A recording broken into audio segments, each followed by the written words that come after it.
Hello दोस्तों, स्वागत है पॉलिटेक्निक स्टार्ट पे। मैं हूं आर के सिंह एंड आज के इस वीडियो में हम लोग डिस्कस करने वाले हैं आज के डेट पे मतलब 17 जून 2021 को जो एग्जाम हुआ है west Bengal polytechnic first semester student के लिए अप्लाइड फिजिक्स 1 का। इस सब्जेक्ट के पेपर को आज हम लोग एनालाइज करने वाले हैं, क्या क्या सवाल पूछे गए हैं देखेंगे, ठीक है, एंड किस पैटर्न में पूछे गए हैं। दोस्तों आज 17 जून को सुबह 10 बजे से दोपहर 1 बजे तक एग्ज़ाम था। 3 घंटे का एग्ज़ाम था। ऑनलाइन मोड पे एग्ज़ाम हुआ था, मतलब ऑनलाइन पे सिर्फ क्वेश्चन दिया गया था, उसको लिखना था, लिख के उसको स्कैन करके, ठीक है, पीडीएफ बना के सेंड करना था। ये था पूरा प्रोसेस। तो अभी देख लेते हैं क्वेश्चन। देखो आपके स्क्रीन पे आ रहा होगा। तो डेट लिखा है जून 2021, ठीक है। अप्लाइड फिजिक्स 1, टाइम अलाउड कितना है दोस्तों? 3 आवर्स, 3 घंटा समय है एंड फुल मार्क्स है 60 का, ठीक है। एंड यहाँ पे इंस्ट्रक्शन दिया गया है, answer to question number 1 is compulsory and answer any 5 question from group A and B taking at least 2 from each group, ठीक है। मतलब क्वेश्चन नंबर 1 का आंसर करना कंपल्सरी है, ठीक है। क्वेश्चन नंबर 1 पे जो भी सवाल दिया जाएगा वो हमें कंपल्सरी अटेंड करना होगा, ठीक है। एंड उसके बाद क्या करना है, group A and group B से, ठीक है, group A and group B से कम 2 सवाल को आंसर करना है, ठीक है। 2 सवाल को आंसर करना है एंड दोनों ही ग्रुप से मिलाकर 5 सवाल का आंसर देना है, ठीक है। तो ये था इंस्ट्रक्शन। चलो अभी देख लेते हैं क्वेश्चन नंबर 1 पे क्या कहा गया है। Question number 1, answer the following questions, ठीक है। Answer the following question any 20, मतलब जितने भी क्वेश्चन दिया गया है उसमें से 20 क्वेश्चन को करना है, ठीक है। तो पहला सवाल देखो, the significant figure of the number 60.023 are. 4 option है यहाँ पे दोस्तों। Option number A 1, option number B 4, option number C 5 and option number D 2, ठीक है। तो यहाँ पे हम लोग देख सकते हैं 60.023, यहाँ पे सिग्निफिकेंट फिगर का नंबर कितना है दोस्तों? 5। यहाँ पे 5 सिग्निफिकेंट फिगर है, तो आंसर होगा सी डेफिनेटली। ओके, चलिए आते हैं दूसरे क्वेश्चन पे। The dimensional formula of torque, ठीक है। डायमेंशनल फॉर्मूला ऑफ टॉर्क क्या है दोस्तों? यहाँ पे ऑप्शन नंबर ए पे है mL²T², ऑप्शन नंबर बी पे है mL²T⁻², एंड ऑप्शन नंबर सी पे है mLT, and option number D पे है mL⁻⁻1 एंड T⁻²। तो यहाँ पे करेक्ट ऑप्शन है दोस्तों बी नंबर, ठीक है, बी नंबर mL²T⁻²। ओके, चले आते हैं नेक्स्ट सवाल पे। If the error in the measurement of radius of a sphere is 2%, ठीक है। If the error in the measurement of radius of a sphere is 2%, then the error in the determination of the volume of the sphere will be 4%, 6%, 8% और 2%। तो यहाँ पे थोड़ा सा numerical problem solve करना है, ठीक है दोस्तों। ये बिल्कुल एरर्स इन मेजरमेंट का सवाल है एंड यहाँ पे आंसर होगा ऑप्शन नंबर बी 6%, ठीक है। चलो अब चले आते हैं नेक्स्ट सवाल पे। Temperature can be expressed as derive quantity in terms of any of the following, ठीक है। तो टेम्परेचर को डेराइव क्वांटिटी के टर्म पे यहाँ पे एक्सप्रेस करना है, ठीक है। तो कैसे करेंगे? ऑप्शन नंबर ए है लेंथ एंड मास के सारे, मास एंड टाइम के सारे, लेंथ मास एंड टाइम के सारे, एंड डी नंबर ऑप्शन है इन terms of non.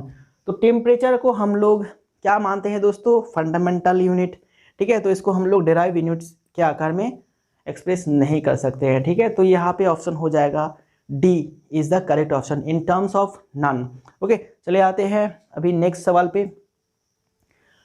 Question number 5, impulse I of a force F acting on a particle for time t is given by I is equal to F into t, and option number B I is equal to F divided by t, and option number C I is equal to t divided by F and none of this।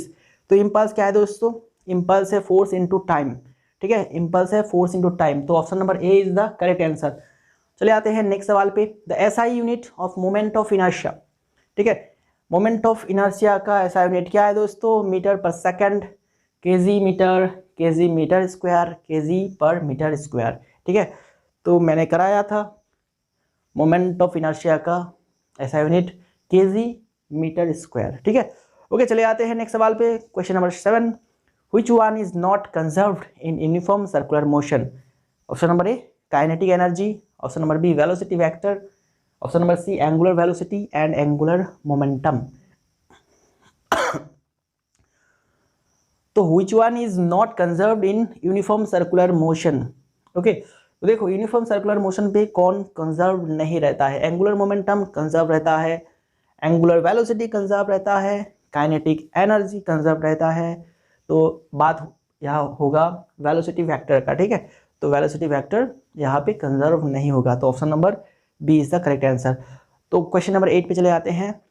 A 10 newton force is applied on a body to produce in it an acceleration of 1 meter per second square. The mass of the body is 15 kg, 20 kg, 10 kg, 5 kg। ठीक है, तो हम लोग जानते हैं force is equal to M A, ठीक है, force is equal to M A मतलब मास इनटू एक्सेलरेशन। तो यहाँ पे हमें मास निकालना है, तो क्या होगा, mass is equal to force by acceleration. तो फोर्स है आपका 10 न्यूटन एंड एक्सेलरेशन है 1 न्यूटन, 10 बाई 1 बोले तो 10, ठीक है। तो option number C is the correct answer, 10 kg। चले आते हैं 9 नंबर क्वेश्चन पे। The angular velocity of a body moving with a constant speed v in a circular radius by circular radius is given by the angular velocity of a body moving with a constant speed v in a circle of radius is given by v square by r, vr, v by r and r by v। तो देखो दोस्तों यहाँ पे circular velocity के साथ linear velocity का relation निकालना है, ठीक है। एंड यहाँ पे क्या होगा दोस्तों, circular velocity is equal to angular velocity is equal to v by R होगा, क्योंकि हम लोग जानते हैं linear velocity is equal to omega into R, मतलब angular velocity into radius is equal to क्या होता है, लीनियर वेलोसिटी। तो अगर हम लोग यहाँ से एंगुलर वेलोसिटी निकालेंगे तो हमारा आंसर हो जाएगा v बाई आर। ओके, तो option number C is the correct answer. चले आते हैं 10 नंबर क्वेश्चन पे। An object at rest may have momentum, potential energy, velocity, kinetic energy. देखो दोस्तों, एक ऑब्जेक्ट अगर रेस्ट पे है तो उसमें क्या रहेगा, मोमेंटम। मोमेंटम बोले तो m into v, mass into velocity. तो वेलोसिटी तो जीरो है क्योंकि रेस्ट पे है, तो वो नहीं रहेगा।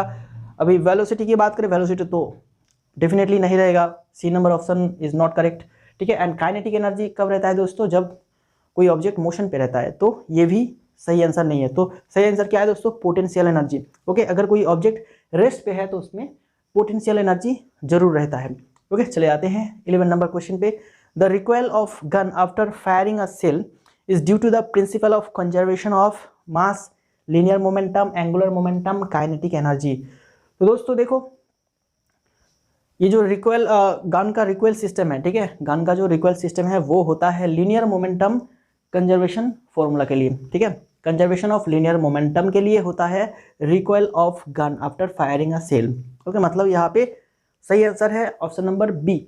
चलो 12 number question. Angular momentum L of a body with the moment of inertia I and angular velocity omega rad per second is equal to, क्या होगा दोस्तों, एंगुलर मोमेंटम एल है एंड मोमेंट ऑफ इनर्शिया क्या है object का, I, and angular velocity है omega, ठीक है। देन हमारा आंसर क्या होगा दोस्तों, angular momentum is equal to होता है moment of inertia into omega, I omega, मतलब option number C is the correct option. चलो नेक्स्ट स्लाइड पे चले आते हैं। 13 number question. Moment of inertia of a thin circular disc of mass m and radius r about any diameter is, ठीक है। Moment of inertia of a thin circular disc of mass m and radius r about any diameter is, यहाँ पे ये जो answer होगा दोस्तों, ये आपका होगा mr²/2, ठीक है, mr²/2। चलो अभी नेक्स्ट सवाल पे चले आते हैं दोस्तों। The angular speed of a fly wheel making 120 revolution per minute is, ठीक है, angular speed of a fly wheel making 120 revolution per minute is, ठीक है। एंगुलर रिवोल्यूशन जो है दोस्तों वो कितना है, 120 रिवोल्यूशन पर मिनट। ओके, तो एंगुलर स्पीड क्या होगा, एंगुलर स्पीड अगर हम लोग यहाँ पे फॉर्मूला अप्लाई करेंगे एंड थोड़ा सा कैलकुलेशन करेंगे तो हमें मिलेगा option number A is the correct option, 4 pi red per second. Okay, ठीक है। चलो 15 number question. Kinetic energy with any reference must be, kinetic energy with any reference must be, ठीक है। काइनेटिक एनर्जी जो होता है दोस्तों वो ऑलवेज पॉजिटिव होता है, तो यहाँ पे आपका option number B is the correct option. And 16 number question. Young's modulus is the property of solids only, solids and liquid, liquid and gases, solids, liquids and gases. तो यंग मॉड्यूलस किसमें होता है दोस्तों, किसका प्रॉपर्टी होता है, वो होता है सॉलिड के लिए, ठीक है, सॉलिड के लिए होता है यंग मॉड्यूलस प्रॉपर्टी। चलो अभी 17 number question, lubricant dash, option number A increase friction, reduce friction, both A and B and D option is none. तो लुब्रिकेंट हम लोग कहाँ पे यूज़ करते हैं दोस्तों, फ्रिक्शन को रिड्यूस करने के लिए, ठीक है, इंजन पे हम लोग मोबिल क्यों डालते हैं, क्योंकि हमें फ्रिक्शन को कमाना है, फ्रिक्शन को रिड्यूस करना है। तो यहाँ पे option number B is the correct option. चलो नेक्स्ट स्लाइड पे चले आते हैं। 18 number question, surface tension is measured by, surface tension को हम लोग कैसे मेजर करते हैं, force by mass, force by area, force by volume, force by length. तो option number D is correct option, ठीक है, सरफेस टेंशन को हम लोग मेजर करते हैं force by length. Okay 19 number सवाल, the unit of coefficient of viscosity, the unit of coefficient of viscosity is, क्या है दोस्तों यहाँ पे, newton metre per second, newton metre square per second, newton second metre square, newton metre second square. Okay the unit of coefficient of viscosity, यहाँ पे correct answer होगा दोस्तों option number C, newton second per metre square. Okay चलो 20 number question, raindrops are spherical in shape because of capillary surface tension, downward motion, viscosity. ठीक है, तो raindrops का जो साइज शेप होता है वो स्फेरिकल होता है क्योंकि सरफेस टेंशन होता है। ठीक है, तो option number B is the correct option. Question number 21, if a liquid does not wet glass its angle of contact is, तो अगर कोई लिक्विड ग्लास को वेट नहीं करेगा, गीला नहीं करेगा, तो उसका एंगल ऑलवेज ग्रेटर देन 90 होगा, मतलब वो ऑब्ट्यूज एंगल होगा। Option number C is the correct option here.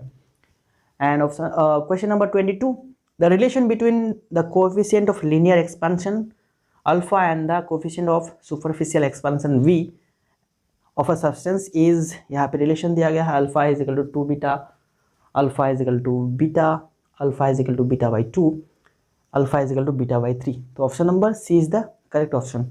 Okay ठीक है, option number C is the correct option, alpha is equal to beta by 2, क्योंकि अगर रिलेशन देखेंगे alpha is to beta is equal to 1:2 होता है। ठीक है, alpha is to beta is equal to 1:2 होता है, एंड यहाँ से अब अगर आप अल्फा का वैल्यू निकालते हैं तो वो होगा alpha is equal to beta by 2। Then question number 23, heat travels through vacuum, heat travels through vacuum by conduction, convection, radiation, both B and C.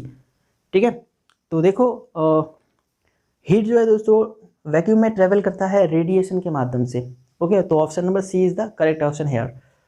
And 24 number question का आंसर देखो, the direction of heat flow between two objects depend on their masses, their heat contents, their temperature and their physical state.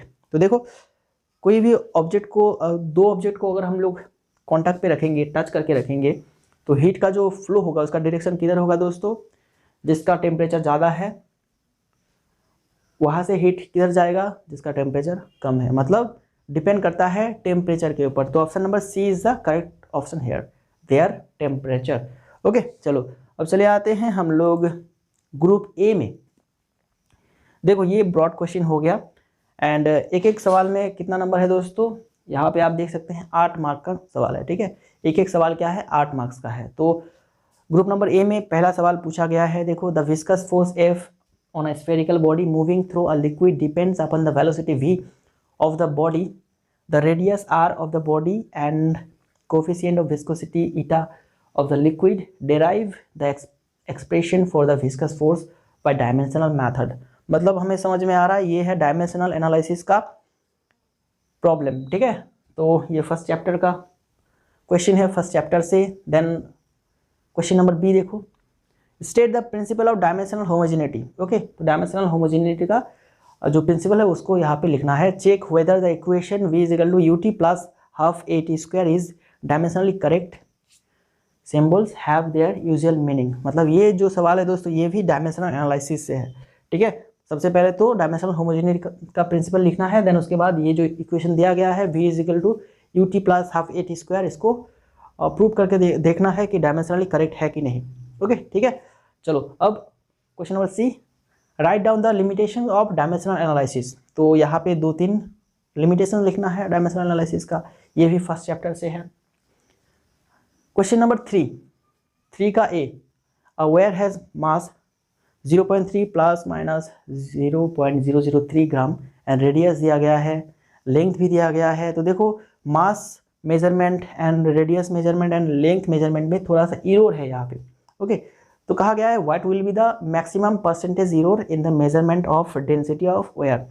ठीक है, तो where का density measurement करने से कितना percentage error आएगा ये हमें निकाल के देखना है। ओके, ये तो सवाल चला गया पहले चैप्टर से ही। एंड उसके बाद 3 का B, can a dimensionless quantity have unit. Dimensionless unit का यूनिट हो डायमेंशनलेस क्वांटिटी का यूनिट हो सकता है क्या? यस, हो सकता है। ठीक है, जैसे कि रेडियन। रेडियन क्या है? मतलब angular displacement. Radian angular displacement, उसका यूनिट होता है रेडियन, बट उसका कोई डायमेंशन नहीं होता है। ओके, तो यहाँ पे होगा आंसर यस।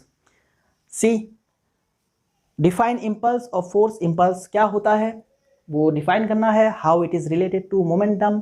ठीक है, तो ये इम्पल्स एंड मोमेंटम का रिलेशन देखना है, तो ये मैंने कराया था सेकंड चैप्टर में।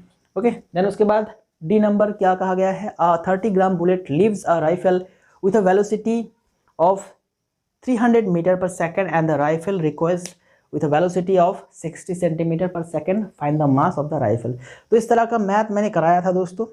ठीक है, जब मैंने फोर्स एंड मोशन चैप्टर पढ़ाया था तो इस तरह का गन एंड बुलेट्स का मैंने एक न्यूमेरिकल कराया था, बिल्कुल सेम जैसा है। ओके, ये डिफिकल्ट नहीं है, बिल्कुल सेम है। चलो अभी चले आते हैं नेक्स्ट क्वेश्चन पे। Question number 4, establish the relation between linear speed and angular speed of a particle executing circular motion. Okay, तो linear velocity and angular velocity के बीच में रिलेशन को एस्टेब्लिश करना है।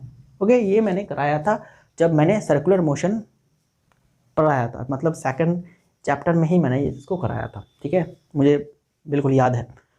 चलो अब 4 के B number, why is centrifugal force called a pseudo force.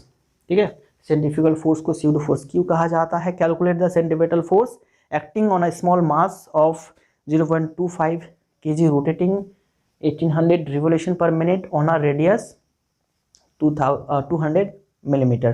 ठीक है, तो सबसे पहले तो हमें लिखना है सेंट्रीफ्यूगल फोर्स को स्यूडो फोर्स क्यों कहा जाता है। ठीक है, क्योंकि सेंट्रीफ्यूगल फोर्स का कोई एक्चुअल एग्जिस्टेंस नहीं होता है, सिर्फ ये एक, इसको सिर्फ हम लोग महसूस कर सकते हैं, इसका कोई रियल एग्जिस्टेंस नहीं होता है, जिसके लिए हम लोग इसको स्यूडो फोर्स कहते हैं। एंड जो प्रॉब्लम है दोस्तों, यहाँ पे प्रॉब्लम दिया गया है सेंट्रीपिटल फोर्स निकालने का।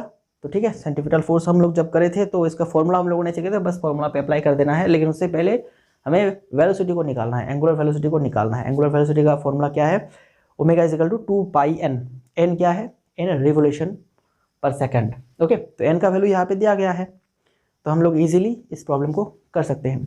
ओके, चलो C number, why does the cyclist bend inwards while riding along a curve road. तो मुझे याद है, इसको भी मैंने कराया था। जब कोई टर्निंग लेता है, कोई भी साइकिल चलाने वाला जब कोई टर्निंग लेता है तो वो अंदर की तरफ झुक जाता है। क्यों झुकता है? क्यों झुकता है, इसका कारण मैंने डिस्कस किया था। ओके, चलो अब चले आते हैं नेक्स्ट स्लाइड में, नेक्स्ट सवाल में। क्वेश्चन नंबर 5 का A, state work energy principle, an apple of mass 0.1 kg is drop from a height 1 metre, find out the value of kinetic energy when it hits the ground.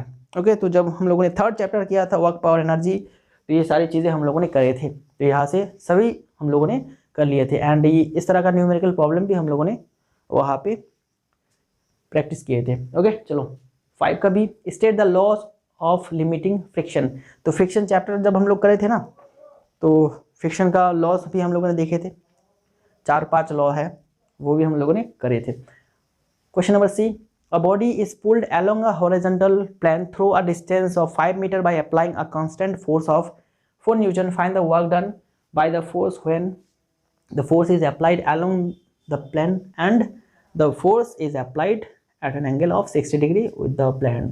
बहुत ही easy सवाल है दोस्तों, बहुत ही easy सवाल है, बिल्कुल इसको भी हम लोगों ने वर्क डन, ठीक है, वर्क डन एंड फ्रिक्शन से कराए थे, ठीक है। फ्रिक्शन पे भी हम लोगों ने इस तरह के मैथ को करे थे, एंड वर्क टॉपिक को जब डिस्कस किए थे तो वहाँ पे भी हम लोगों ने इस तरह के प्रॉब्लम किए थे। ओके, बिल्कुल सेम जैसा प्रॉब्लम है, बहुत ही ईजी है, डायरेक्ट फॉर्मूला अप्लाई करना है।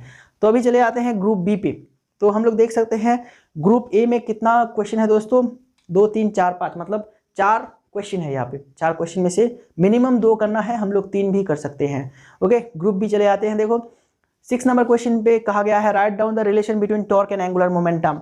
टॉर्क एंड एंगुलर मोमेंटम को मैंने रिसेंटली कराए हैं, टॉर्क एंड एंगुलर मोमेंटम का रिलेशन। देन उसके बाद write down the principle of conservation of angular momentum, बहुत ही ईजी है, ठीक है, conservation of angular momentum. Then उसके बाद define moment of inertia. Moment of inertia क्या है, जब हम लोगों ने ये रिसेंटली हम लोगों ने करे हैं। State the theorem of perpendicular axis, बिल्कुल परपेंडिकुलर एक्सिस का लेक्चर तो मैंने कल ही अपलोड किए हैं।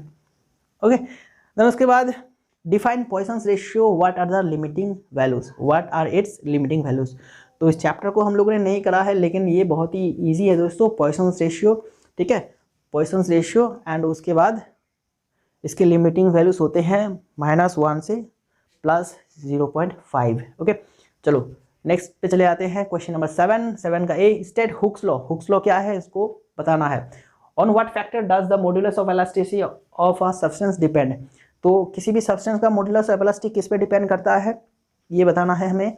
क्या क्या फैक्टर्स हैं, 2 फैक्टर्स होते हैं, तो 2 फैक्टर्स क्या क्या है होते हैं उसको यहाँ पे देना है। ओके, देन उसके बाद question number B, define coefficient of viscosity and write down its SI unit. Coefficient of viscosity क्या है, इसका एसआई यूनिट क्या है, यहाँ पे हमें लिखना है, ठीक है। सी, देखो what is meant by streamline and turbulent flow of a liquid. What is meant by streamline and turbulent flow of a liquid. Streamline flow क्या होता है, टर्बुलेंट फ्लो क्या होता है, and what is critical velocity. तो ये सिर्फ definitions है दोस्तों, तो आपको पता चल गया होगा कि डेफिनेशंस भी आते हैं, एंड डेफिनेशंस पे 1 मार्क या फिर 2 मार्क्स होते हैं, तो डेफिनेशंस भी आपको याद रखना है, ठीक है। परपेंडिकुलर एक्सिस थ्योरम जैसे हो गया, parallel axis theorem, what is, then उसके बाद व्हाट इज एनर्जी।